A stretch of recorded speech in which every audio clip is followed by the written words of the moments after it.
Hello, so this time I wanted to show you how to make a flat braid with the Pomweave. So the same as this basically. So it's going to have a stripe and you're going to have a different edge to it. Okay, so for this one I've got 2 green cords, 4 blue cords and 4 red cords. I'm going to tie those together, and again, do leave yourself a long tail if you want to do any sort of fixing at the end or anything like that.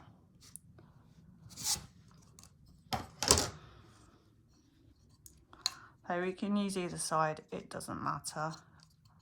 Let's do this one. So what's more important here is you can see the different holes. Well, this one is situated so that it's in the center of these.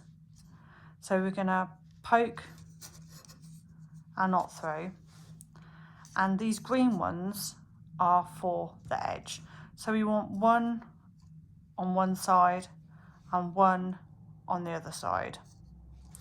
And we want all of our blue cords at one end and all of our red cords at the other end. So I'm gonna go 1, 2, 3, and 4. Try and not get them tangled. Okay, and just like when we do the cylindrical braid, nearly couldn't say braid then, you might find it helpful to coil up your threads or clip them. Okay, so we've got all of our threads in the right place. Just pull those so they'll central these. Now this is a little bit more difficult, not for actually doing the movements, but it takes a little bit more practice to get the tension correct. So sometimes your braid might get sort of a bit funny and sort of go in and out if you don't get your tension correct, but it is very simple to do. So all we're going to do is we're going to swap places. These cords want to be where these cords are, and these cords want to be where these ones are. So we start with our end here and we go up here, and now that blue one is going to go over to where the red one was. Okay,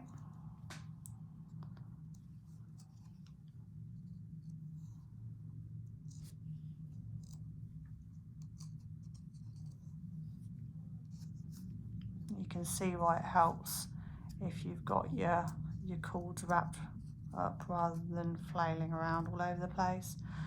Now what you might have noticed is that, well, I have a gap here and this is wandering over in this direction. That's perfectly normal, don't worry about that. So we've swapped these over. Now we're going to move this cord over this side, and this is where you tension, because if you yank at it, you're going to squeeze these all together, and we don't really want to do that. And this cord over here. So these will form those edges that you saw.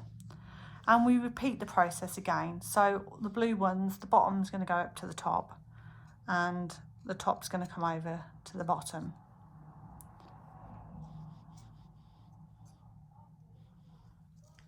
There we go.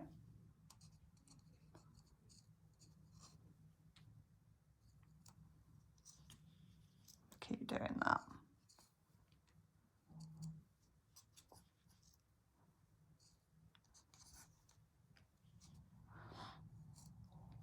That's it. And now eventually what will happen is we're going to cross these over before we start talking about that. We'll cross those ones over. I'm not going to do that too tight. There we go. What will happen is you'll have these wander all the way over. So we're just going to pretend that's happened. So like so. And you won't have anywhere to put your bottom thread. All you do is you take them all out and you move them, keeping them in the same order that they were in, over to that side. That's all you do. And you keep doing this process until the braid is as long as you want it to be. So you can see it's nice and simple, just like doing the cylindrical braid, but there's a little bit more mastery in getting your tension correct. And you can do oh, I pulled that out, haven't I, by accident? Look. You can do lots of different patterns doing this by using different colours and doing different forms of weaving and changing the cords over into different directions. But this is a nice simple one to begin with. And if you want ideas for different patterns, what you can do is you can Google a square braiding plate, and you'll see lots and lots of tutorials for doing lots of different patterns.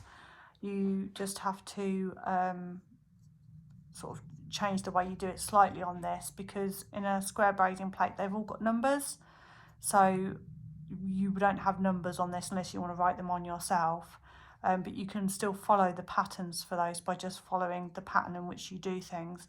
There really is no need for all the numbers. So there you go. I hope that makes sense, and I hope that you give that a go. They're rather lovely, and you can make lots of different patterns doing them. And again, if you come up with a way of using the Pomweave for doing something different, or you think that you've got a better way of doing things using the Pomweave, please do let me know, and I would love to see anything that you make with it. Thanks so much, and bye bye.